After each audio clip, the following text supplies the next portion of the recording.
Seja muito bem-vindos ao canal Mesa de Debates.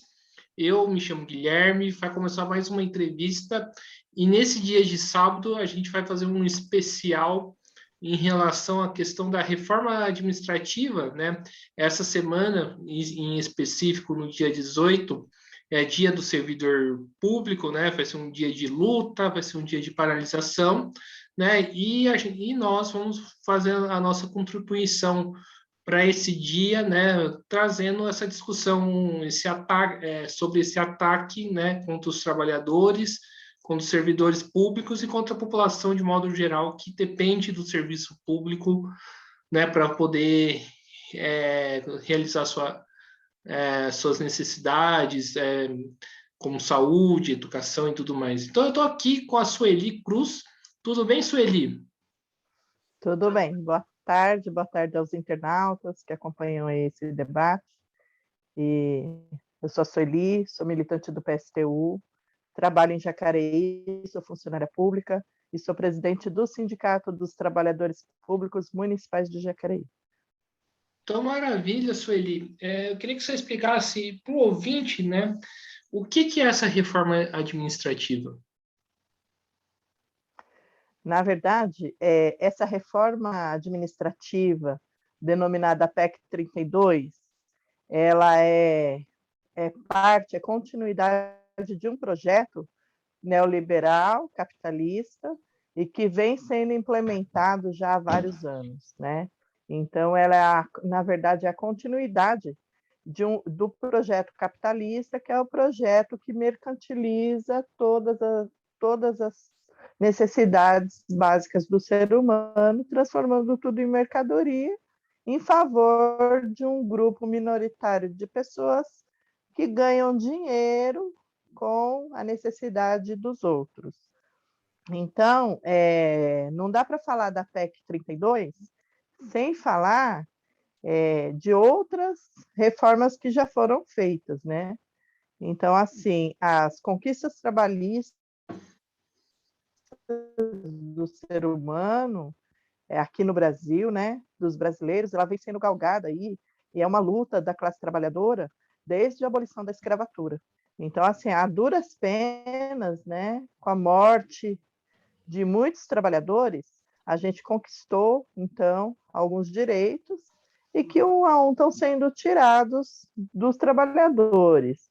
Haja vista todas as mudanças e as reformas que foram feitas ao longo da Constituição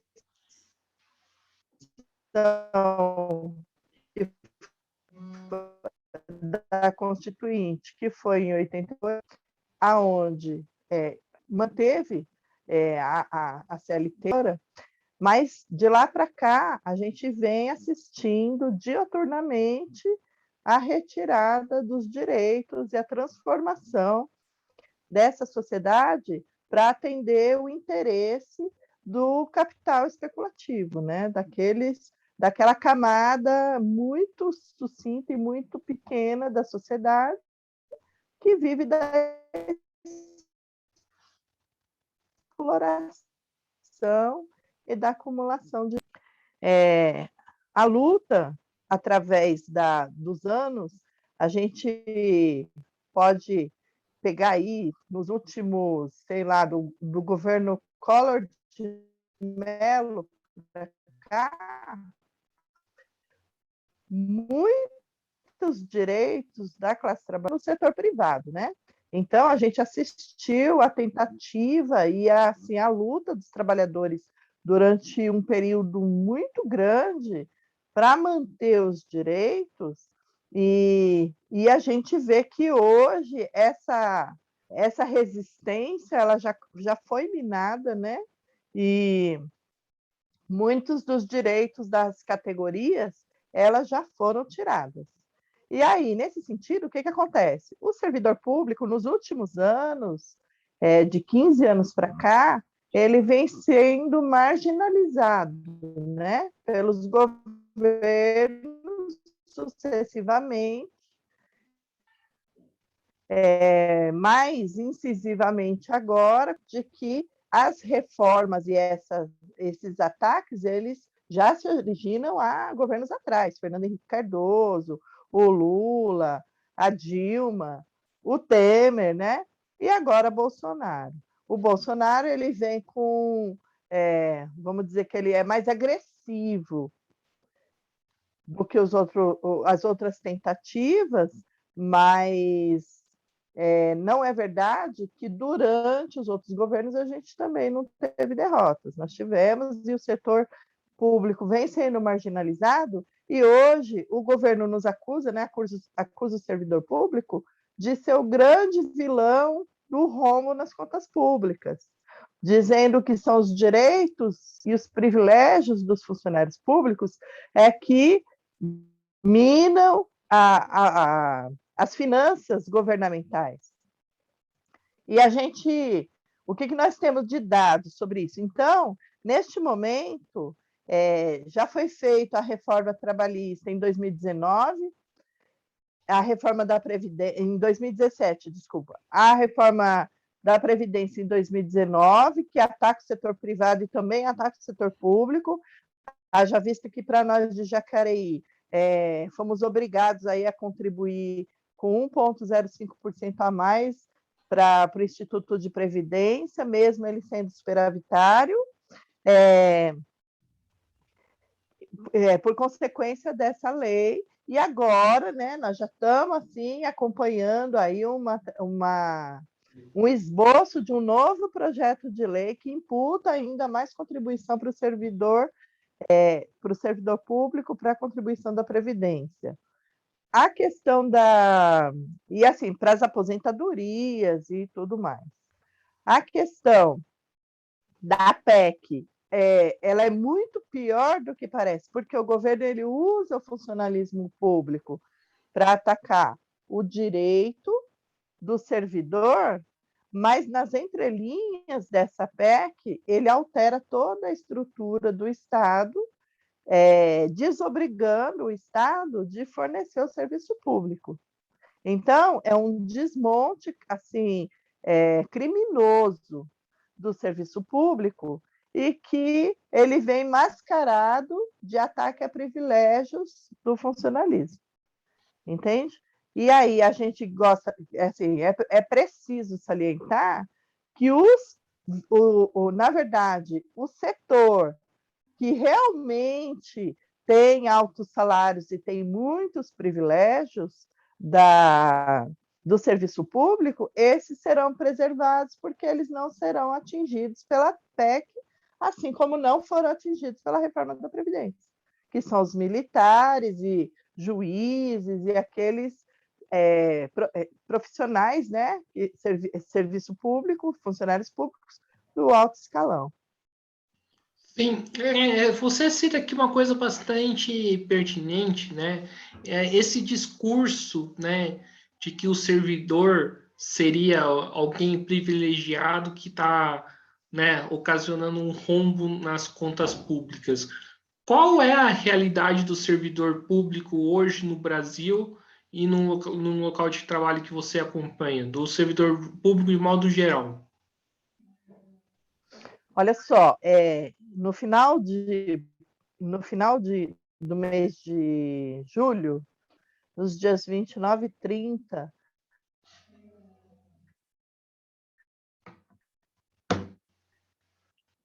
Tem uma travada aqui, né, na conexão da Sueli e já já ela.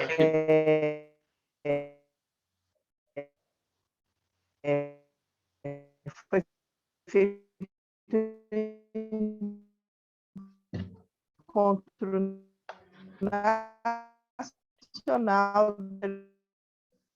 de alunos.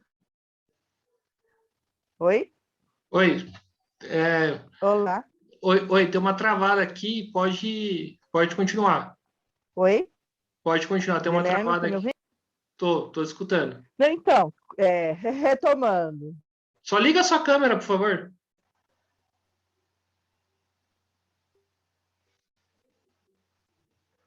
Alô, Sueli? Pronto. Pronto.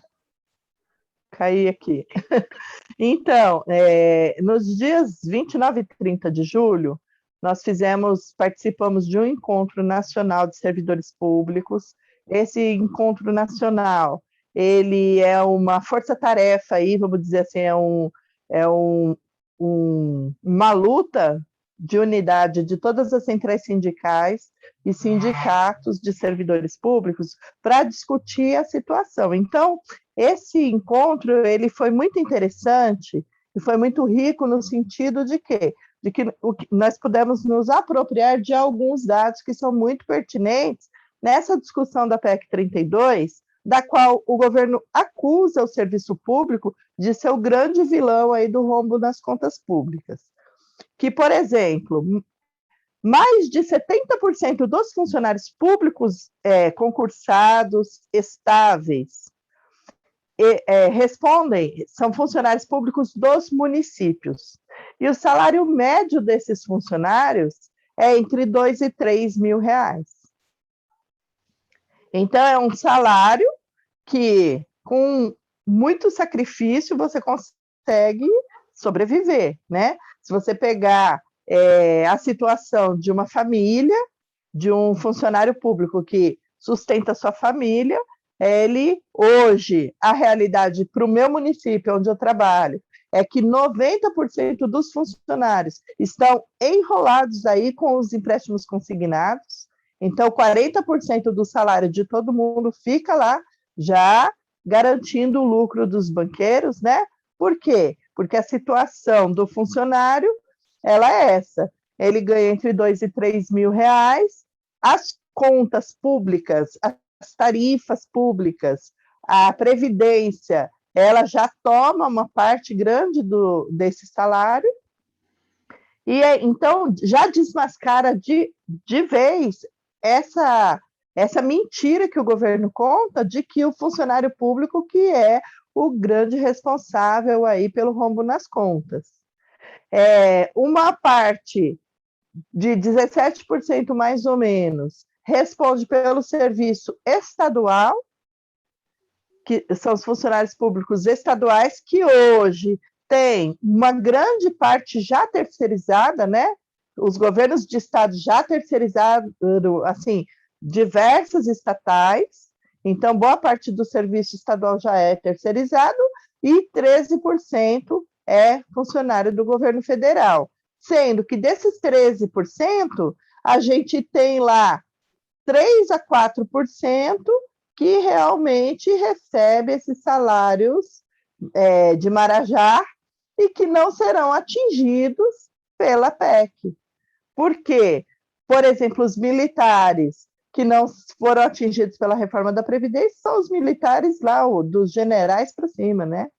A ralé mesmo, o soldado raso lá, ele foi atingido igual eu fui, igual todo mundo foi.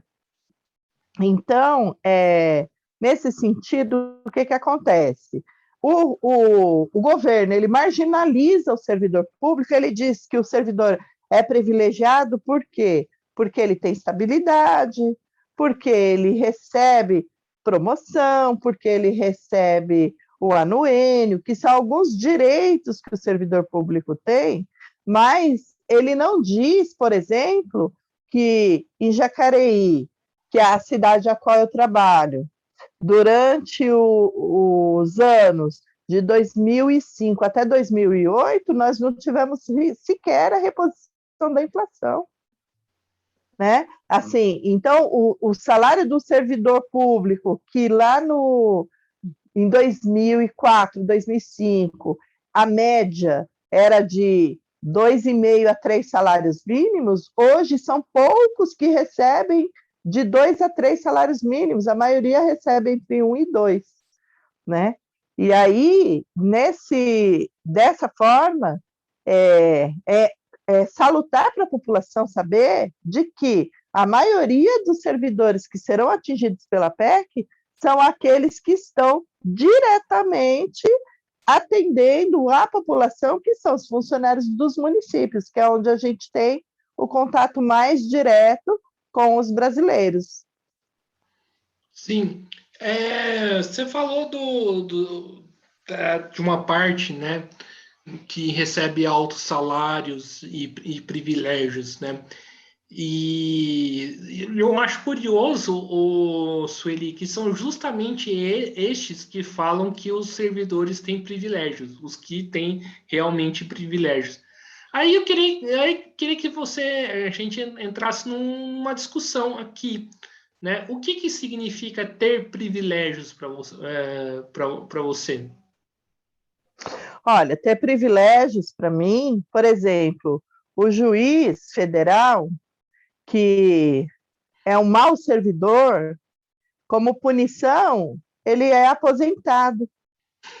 O servidor público do município, que é acusado de prestar um mau serviço, recebe um processo administrativo e é demitido, né?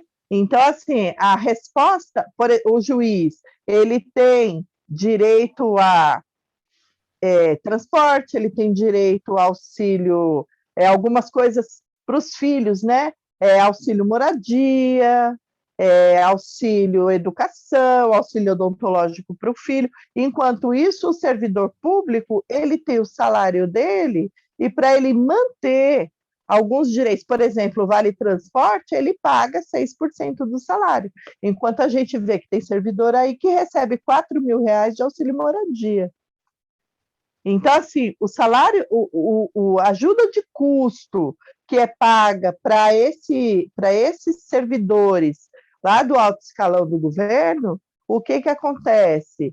Ele paga o salário nominal de 2 servidores do município, que são servidores que atendem a população, que são, por exemplo, agora na pandemia, os técnicos de enfermagem não ganham R$ 2.000.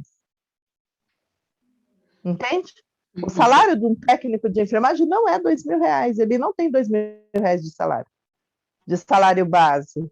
Então, ao longo da carreira, você vai acumulando alguns benefícios que mantêm um mínimo necessário para quando você se aposentar, você conseguir sobreviver. Haja vista que o servidor público, ele está sempre em segundo plano quando se fala de recurso público. Então, os governos, apesar de estar na lei, de a lei dizer que o governo ele tem que pagar, ele tem que repor pelo menos a inflação do salário do funcionário público, não é o que acontece. Se o governo alegar que não tem verba pública para fazer esse reajuste, para fazer essa reposição de perda inflacionária, por exemplo, a gente fica sem salário, entendeu? Sem reposição. E isso não acontece com esses funcionários que têm os privilégios, e que são aqueles que ficam de fora da reforma, e seja ela qual for. Eles não entraram na reforma da Previdência, eles não entraram na reforma trabalhista, e eles não estão dentro da PEC 32. Sim. Outra coisa que me chama a atenção na PEC, né, é o fato que a PEC, né, abre espaço pro sujeito que é indicado pelo político, né, ganhe força, né, e isso, né, contribui para casos de corrupção, porque o cara que é o servidor que é concursado não tem essa ligação com o político do que o cara que é indicado. Como que funciona isso? Sim, na verdade, a estabilidade, né, que é vamos dizer assim, a sociedade, ela fala assim, o servidor, ele é privilegiado porque ele não pode ser demitido. E isso é uma falácia, não é verdade. O servidor, ele pode sim ser demitido, e ele muitas vezes é demitido. E se a gente acompanhar o boletim oficial dos municípios, da União, do Estado, você vê que diariamente, semanalmente, tem servidor que é demitido, sim. Quando o servidor ele passa por um processo administrativo, e se for comprovada a culpa e a responsabilidade dele de uma violação estatutária, de uma violação do cumprimento do seu dever, ele pode ser demitido. Agora, a estabilidade do servidor, ela é um instrumento da democracia, porque a partir do momento que o servidor ele entra no serviço público, a estabilidade, por que ela é um instrumento democrático? Porque ela dá ao servidor a garantia dele poder cumprir o que está na legislação, que é de denunciar qualquer coisa de errado que ele veja no serviço público por conta da volatilidade do processo eleitoral. Então, quando você entra no serviço público, você fica suscetível aí a diversos governos, diversas linhas políticas que se alternam de acordo com a eleição, que faz parte do processo democrático, e a estabilidade ela serve justamente para garantir ao servidor público o exercício do seu dever, que é o seu dever de denunciar, que foi recentemente, o mais recente, que foi o que fez o servidor do Ministério da Saúde em relação à suspeita de fraude lá na compra da Covaxin, na suspeita da corrupção, e ele fez aquilo que diz a lei, denunciou. Por quê? Porque ele não tem vínculo com nenhum partido, né? Então, a estabilidade ela é um instrumento democrático. A PEC, o que ela faz? Quando ela ameaça a estabilidade, ela abre também a possibilidade de que os cargos políticos eles aumentem no governo. Estes cargos políticos, que são os cargos indicados comissionados, o comissionado ele é contratado, ele é um cargo de confiança dos eleitos, e nesse sentido, evidentemente, que ele reza a cartilha de quem o colocou lá no cargo, certo? E aí, realmente, abre a possibilidade de que a corrupção, as violações com os recursos públicos e com os serviços públicos, elas aconteçam com mais facilidade. Por quê? Porque fica mais à vontade para cometer esses delitos, entende? E a PEC, ela aumenta essa possibilidade na medida em que ela diminui a atribuição do Estado, a responsabilidade do Estado de promover o serviço público, porque o Estado ele responde hoje constitucionalmente por atender os direitos básicos do cidadão, né? E aí a gente vê que muito precariamente. Então, assim, se a gente pegar lá o artigo 5º da Constituição, ele tem os direitos lá, que são os direitos de todos os brasileiros. Direito à saúde, direito à educação, direito à moradia, direito ao emprego. E hoje a gente já vê que, por exemplo, o governo Bolsonaro ele não entregou nenhuma habitação. Ele não investiu nada. Ele mudou o Minha Casa Minha Vida para a Casa Verde e Amarela e até hoje não entregou uma unidade, né, dessa Casa Verde e Amarela. Então, o brasileiro hoje que precisa de moradia, ele se vira, ele faz um puxadinho na casa dos pais, ele paga aluguel, ou ele ocupa a área que a gente vê assim, o aumento das ocupações, as pessoas ocupando terra, ocupando terrenos vazios aí, porque não tem onde morar, porque não tem condições de pagar aluguel, e porque o governo ele não cumpre com essa responsabilidade que é constitucional. Ele deveria ter verba pública, ele deveria ter essa responsabilidade, ele já não cumpre. O governo ele deveria prover o emprego, as pessoas têm direito ao trabalho, ao emprego. E a gente vê que não existe hoje investimento na geração de emprego. O que a gente assiste hoje é o contrário. A maioria dos recursos públicos, 40% do PIB hoje, ele é pago para o capital especulativo. Ele vai em pagamento de dívida, de títulos públicos aí, e que não geram, que não tem fim social nenhum. E aí, nós temos o atendimento hoje muito precário à educação e à saúde, que ainda tem uma boa quantidade de serviço público oferecido, mas com muito pouca qualidade, e nesse sentido também a gente pode observar que já existe um desvio de recurso público para o setor privado com os programas sociais, como o ProUni, por exemplo. O governo, ao invés dele investir na universidade pública, dele construir, dele reformar, dele garantir a vaga e os recursos na capacitação do servidor, e no oferecimento de cursos superiores de maior qualidade, ele faz o quê? Ele pega esse recurso, passa para as instituições privadas, garante o lucro dessas instituições e botam os filhos da classe trabalhadora para estudar nessas instituições, haja vista que é muito difícil para um estudante de escola pública ingressar numa universidade federal. Então, essa história, né, de que o serviço público é malvado e o serviço privado é bonzinho, é tudo balela. Balela. Sim, na verdade, o serviço privado ele reduz a qualidade. Na verdade, assim, existe uma situação de sucateamento do serviço público.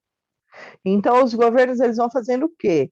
Eles vão sucateando, eles deixam de investir no servidor, eles deixam de investir na estrutura, eles deixam de investir em material e vai sucateando, vai deixando o serviço público ruim, cada vez mais deteriorado, né? Os prédios em condições ruins, não abrem concurso público, então a quantidade de servidor é insuficiente para a demanda da população, e aí justifica-se o quê? O serviço público é muito ruim, a gente privatiza, que aí vai melhorar.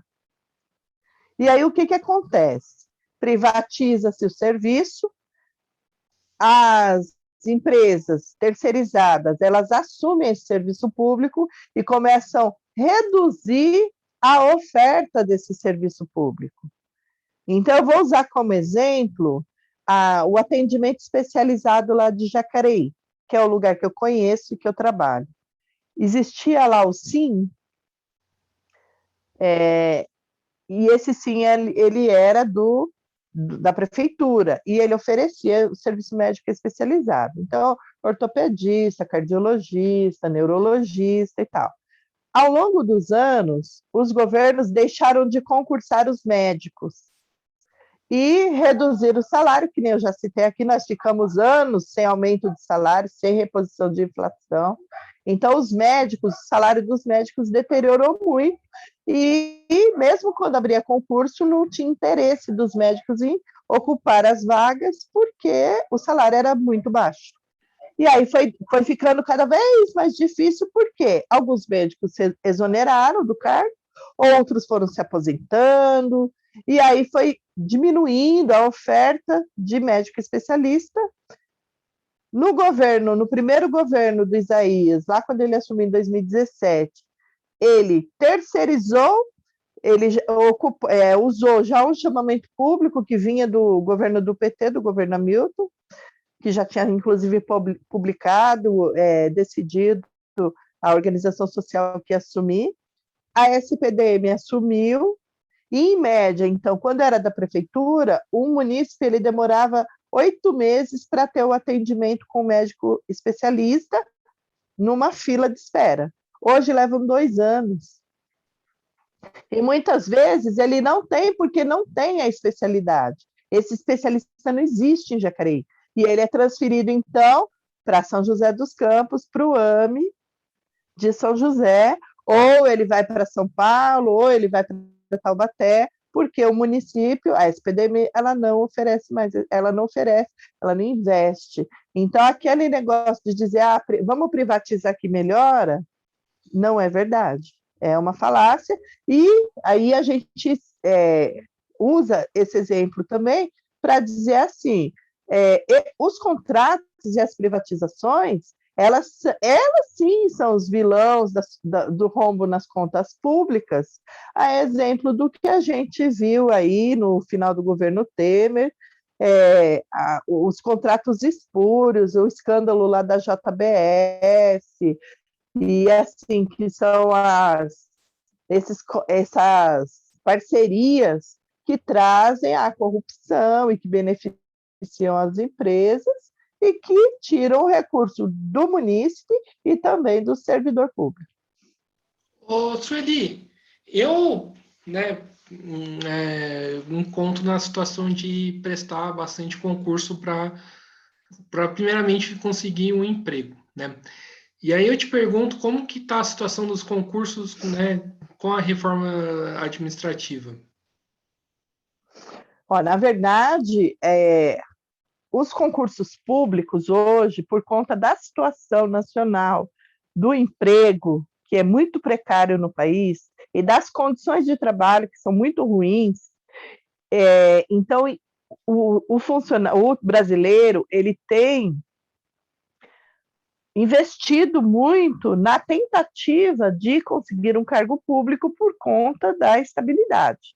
Então, assim, apesar do salário ser ruim, as pessoas têm medo de perder o emprego hoje, porque a gente tem assistido, inclusive agora, essa semana passada, o escândalo das leis que estão sendo aprovadas, como a lei que foi aprovada agora essa semana, que 25% dos funcionários de algumas fábricas que têm um número X de funcionários não precisa ter vínculo empregatício, o patrão não precisa registrar, não precisa pagar fundo de garantia, não precisa pagar férias, e que, tipo assim, é uma lei isso. Então, assim, vamos dizer que é a instituição do trabalho escravo, né?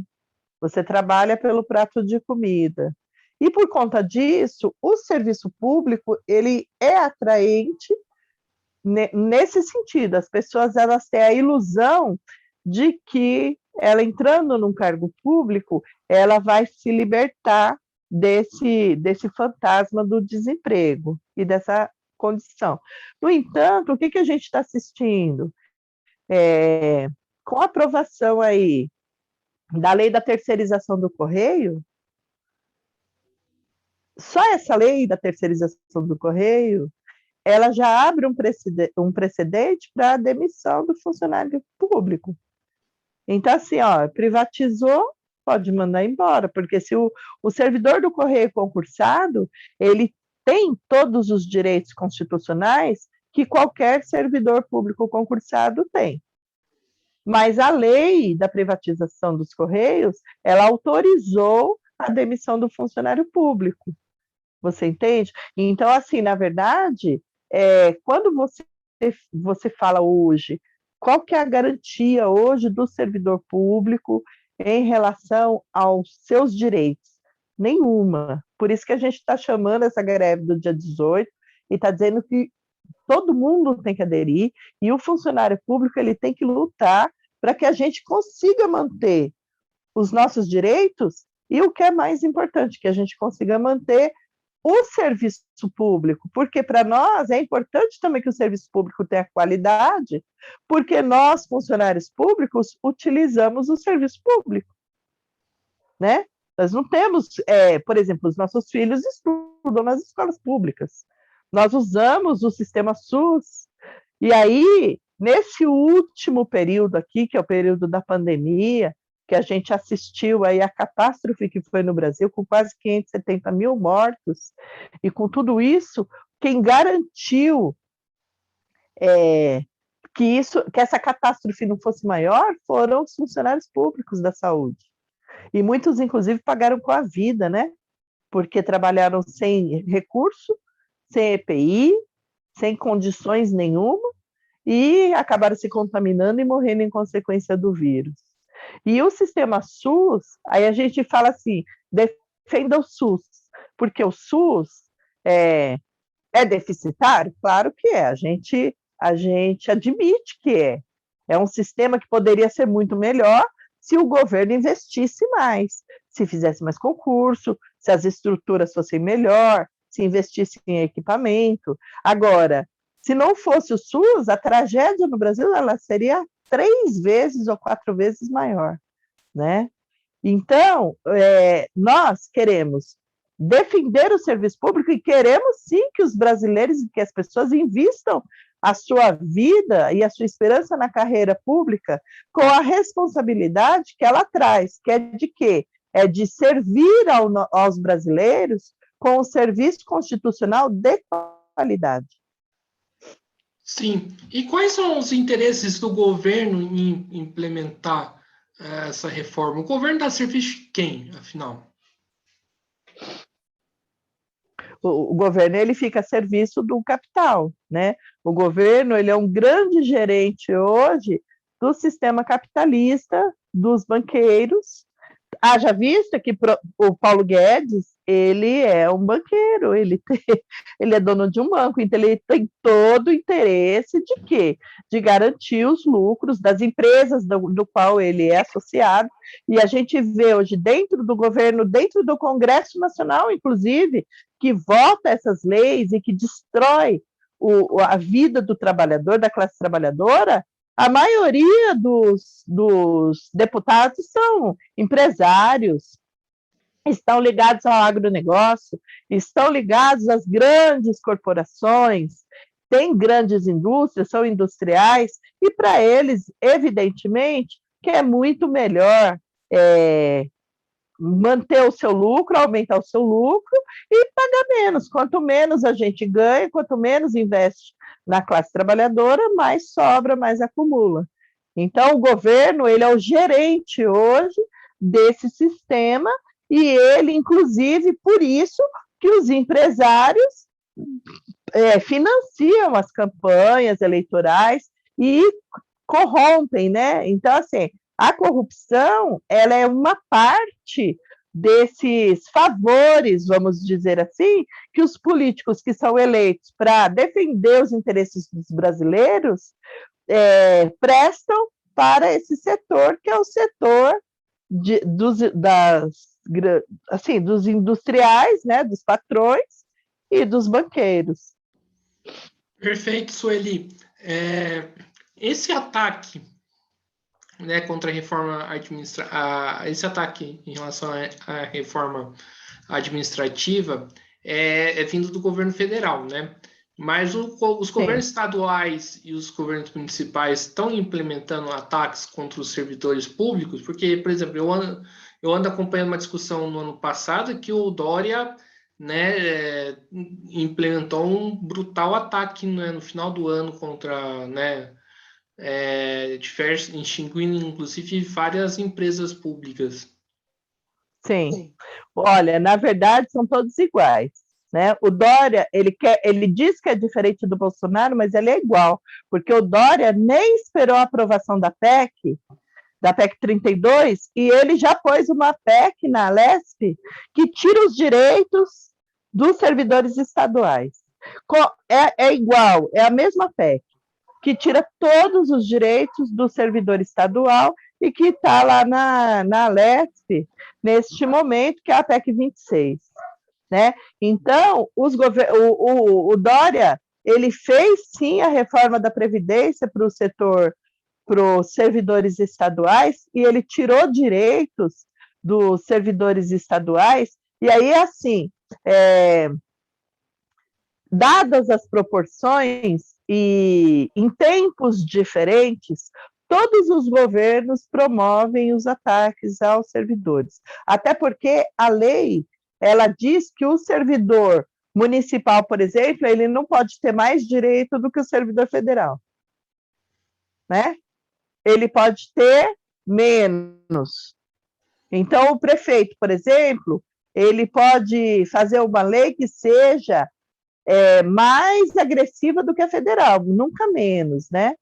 Então, nesse sentido, por isso que é importante, neste momento, que todos os servidores das 3 esferas se unam no dia 18, numa grande paralisação. Por quê? Porque todos nós seremos afetados, né? em tempos diferentes. Por exemplo, na reforma da Previdência, em Jacareí, a lei não mudou ainda. Algumas das coisas que foram votadas lá foram implementadas, outras não. Mas já se está discutindo esse projeto, porque a lei federal ela prevê que até outubro deste ano o prefeito de Jacareí tem que fazer a reforma da Previdência em Jacareí. Aqui em São José dos Campos, o Ramute já fez a reforma praticamente junto com a do Bolsonaro, ele já fez aqui em São José dos Campos. Então, quer dizer, o servidor, ele acaba sendo atingido de uma forma ou de outra. Por quê? Porque a estrutura jurídica do servidor público, ela é única, né? A lei guia dessa estrutura jurídica é a Lei 8.112 de 1990, e todos os estatutos de servidor, eles são baseados nessa lei. E aí essa lei ela vai sendo reformada ao longo dos anos, e conforme ela vai sendo reformada, vai também modificando as relações trabalhistas do funcionário público. Sim, ô Sueli, a gente escuta muito o discurso de que o Estado não tem dinheiro, né? E que por isso é preciso implementar essas reformas, porque o Estado não tem dinheiro. Sempre, né, esse discurso que o Estado não tem dinheiro. Estão destruindo a vida dos trabalhadores, mas o Estado não tem dinheiro, então vamos destruir mais ainda. Aí eu te pergunto, né? Se o Estado não tem o dinheiro, a gente poderia tirar o dinheiro de outro lugar, por exemplo, taxando o lucro dos bancos, dos grandes empresários? Claro, na verdade, o Estado tem dinheiro, e tem muito dinheiro. Não é verdade que o Estado não tem dinheiro. O Estado recebe muito dinheiro. Qual que é o problema? O problema é o destino que se dá para esse dinheiro, né? É aonde que ele é gasto e de que forma que ele é gasto. Então, assim, o Brasil, ele é um país riquíssimo. Nós temos muito dinheiro. E nós temos muito recurso natural também. E nós temos muitas riquezas.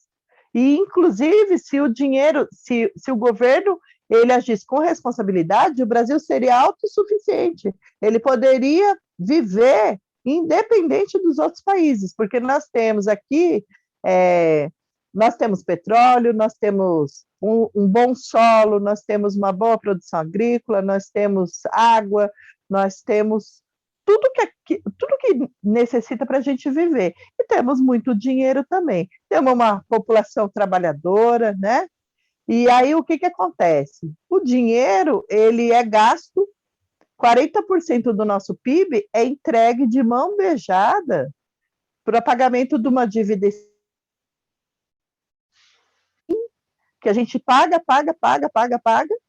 e ela aumenta 5 a 6% todo ano. Então, assim, ela é uma dívida tremenda. Inclusive, nós temos a Auditoria Cidadã da Dívida Externa, que fala isso há pelo menos 20 anos. A gente pede, né, para que se faça uma auditoria na dívida externa, uma auditoria oficial. Por quê? Porque está mais do que provado que essa dívida está mais do que paga. Agora, o governo não faz, por quê? Porque ele está aqui para gerenciar e para garantir esse desvio de recurso público, para garantir o lucro dos banqueiros. A questão de você pode tirar dinheiro de um lugar para pôr no outro? Claro.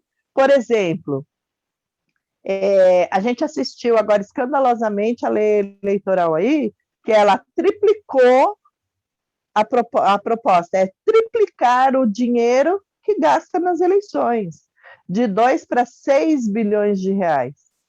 E aí teve uma repercussão muito ruim na sociedade, e então fecharam em 4 bilhões. As emendas parlamentares, toda vez que o governo ele quer apresentar e quer aprovar alguma coisa que é muito dramática para a população, ele libera lá o dinheiro das emendas parlamentares para os deputados. para que eles aprovem, né? Então, assim, olha, vamos liberar aí 6 bilhões. Teve na reforma da Previdência, foi 6 milhões para cada deputado que votou a favor da reforma.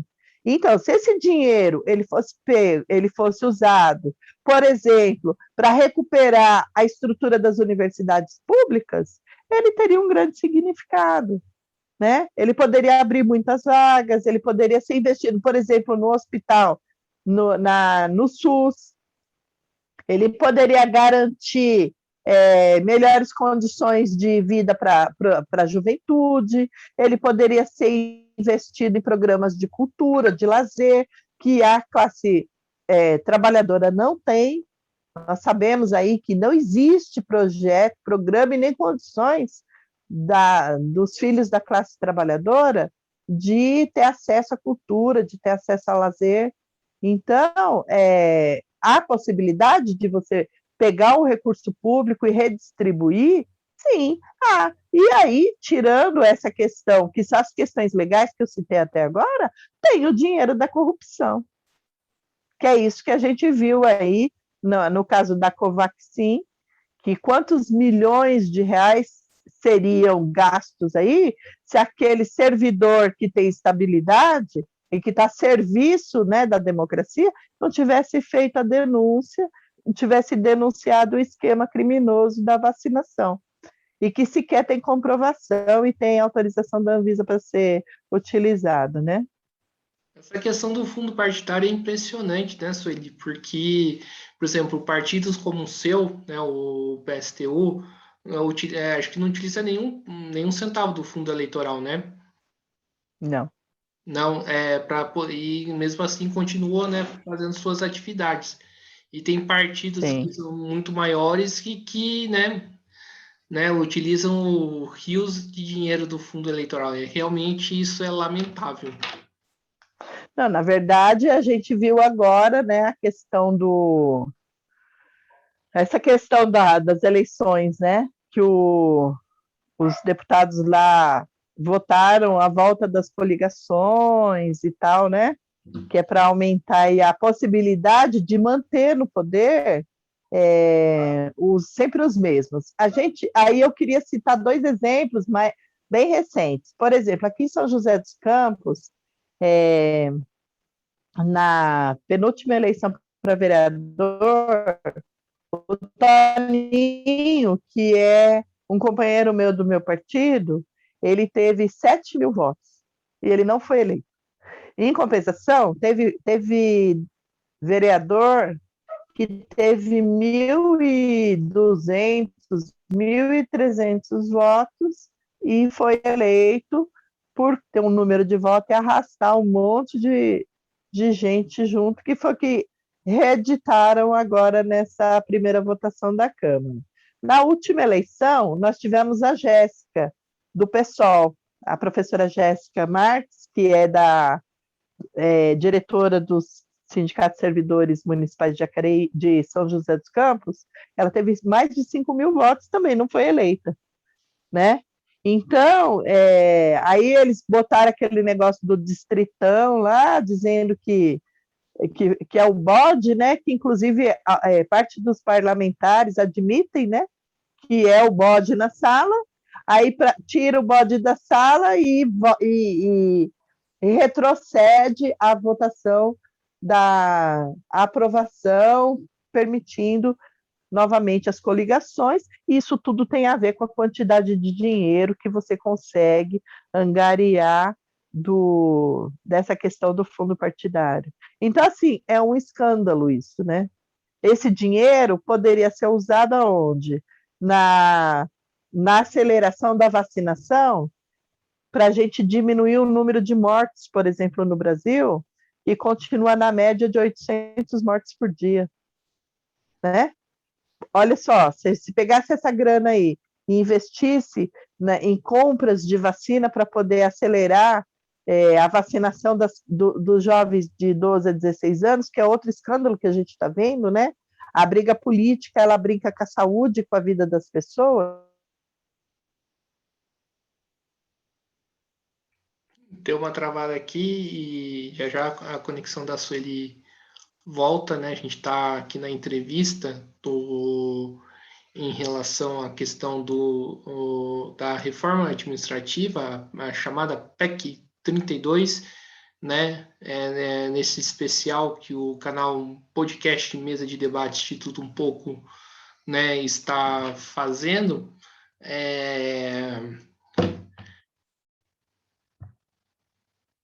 Nesse especial que o podcast Mesa de Debate Instituto Um Pouco está fazendo em relação à reforma administrativa. E então, estamos aqui no debate. E aqui, viu? Acabou minha bateria do meu celular, desculpa. Não, então, como eu estava dizendo, essa questão das eleições, né? É isso. Então, assim, a vacina está sendo, a gente assiste agora, nessa última semana, o governador Dória, o do Rio de Janeiro, o do Amapá, dizendo que o governo federal, o Ministério da Saúde, diminuiu a quantidade de doses, e aí você vê que diretamente está ligado a uma disputa política. Por quê? Porque os governadores aí fizeram uma projeção de atingir as metas de vacinação de 100% da população para poder alavancar as economias dos estados, e o governo federal, criminosamente, então, diminuiu a quantidade de doses para poder... Então, assim, transformam, arriscam a vida da população para manter uma disputa política por conta do reflexo que isso pode ter na eleição de 2022. E que é criminoso, né, na verdade. Sim, agora voltando um pouco da questão da reforma administrativa, a gente tem uma fugidinha no tema, né? Queria te perguntar o seguinte, né? A grande imprensa, né, vive martelando nessa tecla na reforma da Previdência, inclusive alguns grupos que se dizem hoje ser opositores ao governo Bolsonaro, né, também defendem a implementação da reforma administrativa. O que esses grupos têm de interesses em comum para poder reivindicar essa pauta dos grandes empresários? Na verdade, a grande imprensa, ela defende, claro, os interesses dos grandes empresários. Por quê? Porque, tipo assim, a reportagem, os jornalistas, eles estão a serviço de manter os interesses de quem os emprega, certo? Então, evidentemente que as grandes corporações, elas fazem parte desse grande sistema capitalista de investimento e daquele jogo de toma lá da cá, e estão a serviço dessa ideia de que o desmonte do serviço público, de que a privatização, ela é sempre a melhor saída para oferecer para a população um serviço de maior qualidade. E ela prega também a questão da individualidade. Então, a gente vê hoje que a mídia, ela passa para as pessoas a ideia de que o ser humano, ele é um ser individual, e ela tira das pessoas a sensibilidade de que o ser humano, ele é um ser social, e de que a gente não vive sem o outro, mas ela imputa o conceito de que cada pessoa, ela é responsável por si e pelo seu sucesso, pela sua vitória ou pelo seu fracasso, colocando, individualizando a responsabilidade de você ser ou não bem-sucedido na sua vida, na sua carreira, na sua saúde. Por quê? Porque dessa forma ela garante que você vai ter a compreensão de que se sua vida não deu certo, se você está desempregado, se você não tem acesso a serviço de qualidade, é porque você não tem capacidade de ganhar dinheiro para prover a sua necessidade, tirando assim essa responsabilidade que deveria ser do Estado, entende? Então, assim, a mídia, ela está a serviço desse conceito. E por que ela está a serviço desse conceito? Porque a mídia ela é mantida por esse sistema. E ela é parte disso, né? E quando você coloca para o ser humano, para a pessoa, que ela tem responsabilidade com a sua vida e o outro com a vida dele, você tira essa característica de que a sociedade ela é uma responsabilidade de todo mundo, você mina esse interesse coletivo e você destrói a consciência da classe de que as lutas elas são coletivas. E isso leva à situação que a gente tem hoje, por exemplo, da dificuldade que nós temos de mobilizar, por exemplo, os trabalhadores. Olha só, quando a gente vai falar sobre essa PEC, sobre a nocividade dela para o servidor diz, mas eu tenho direito adquirido. Não, não tem. Não tem, porque a emenda constitucional, ela altera a Constituição. Então, qualquer coisa que tiver na lei e que é alterada, ela destrói a lei.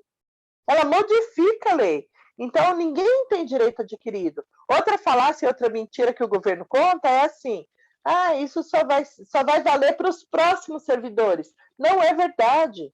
A PEC, ela deixa brechas lá para tirar o direito da gente agora, assim como tirou dos servidores do Correio. Né? No Correio, eu me lembro que como a gente é do movimento, a gente é militante, então várias vezes nós fomos fazer campanha eleitoral no Correio.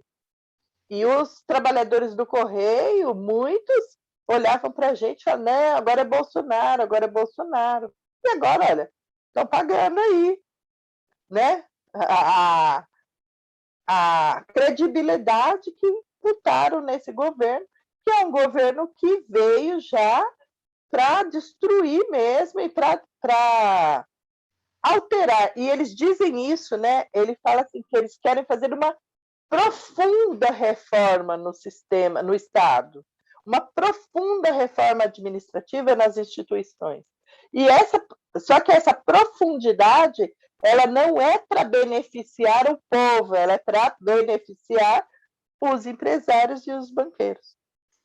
Sim, o que significa ter um Estado mais enxuto e eficiente? Porque muito se fala isso, que o Estado precisa ser enxuto e precisa ser eficiente. O que significa isso?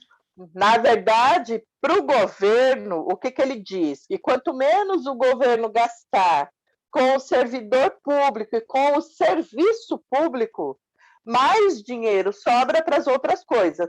Só que se ele não gastar com o povo, com o serviço público, ele vai gastar com o quê? Então, quando ele fala um Estado mais enxuto, é um Estado que tenha menos obrigações com a população, porque o Estado, a obrigação dele, em síntese, ele deveria ser com o povo. Mas hoje a gente vê a inversão disso. Hoje o Estado, prioritariamente, ele defende os interesses de quem já tem os seus interesses preservados, que é quem tem o dinheiro, entende? Que são aquelas pessoas que podem, por exemplo, pagar a escola privada, que moram muito bem, que comem muito bem, que têm plano de saúde. Enquanto isso, o recurso público ele é desviado para manter os privilégios desse setor, enxugando o serviço prestado à população, que é quem mais precisa, e aí a gente assiste, é muito expressivo isso nesse momento, o aumento da miséria no país, entende? Inclusive, eu até falei isso lá na Câmara Municipal, numa fala que eu fiz lá, que é assim, o governo diz assim, que a esquerda brasileira queria transformar o Brasil numa Venezuela. Na verdade, quem está transformando o Brasil na Venezuela é o governo. Assim como eles destruíram já o Chile, né, com essa política, a mesma política que eles estão tentando implementar aqui, já implementaram no Chile, e a gente vê a catástrofe que foi. Então, hoje, as pessoas estão tendo, inclusive, a sua segurança alimentar comprometida, porque a gente não está conseguindo fazer compra no mercado. A gasolina subiu 56%, a conta de luz 52% só no último mês. Então, assim, e o salário está congelado, do servidor público está congelado desde 2020. Né? A gente não teve acesso, a Lei 173, ela congelou toda a carreira dos funcionários públicos nesse último ano aí de 2020 e 2021. Então, enxugar o serviço público, o Estado, significa diminuir a oferta de serviço e a contratação de servidor. Agora para a gente terminar a nossa entrevista, a última pergunta, Sueli. Você falou do dia 18, né? Vai ser um dia de paralisação, um dia de mobilização. Conta mais um pouco aí para a gente o que está sendo programado nesse dia, né? Qual que é a intenção desse dia, né? O que os sindicatos, os movimentos sociais estão planejando?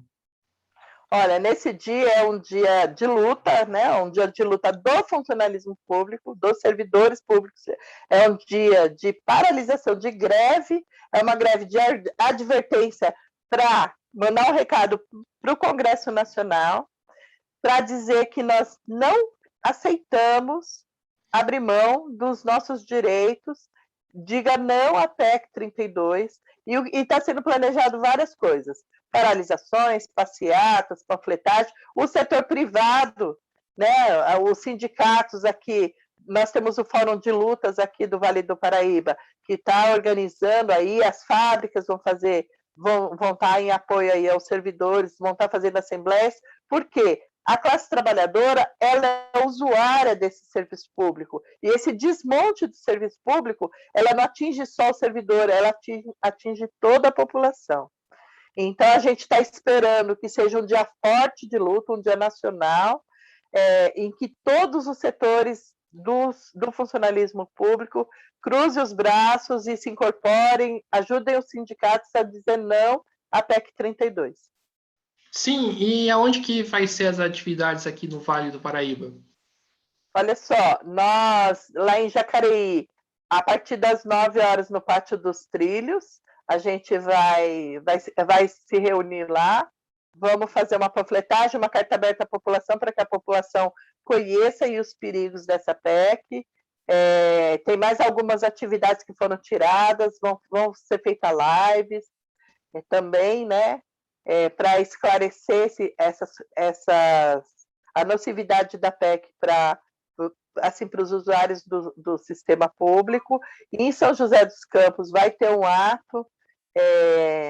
A ideia é fazer uma concentração na frente da prefeitura e vai ter um ato na Praça Afonso Pena, e a gente está dizendo assim para todo mundo se incorporar. Então, beleza, Sueli, maravilha.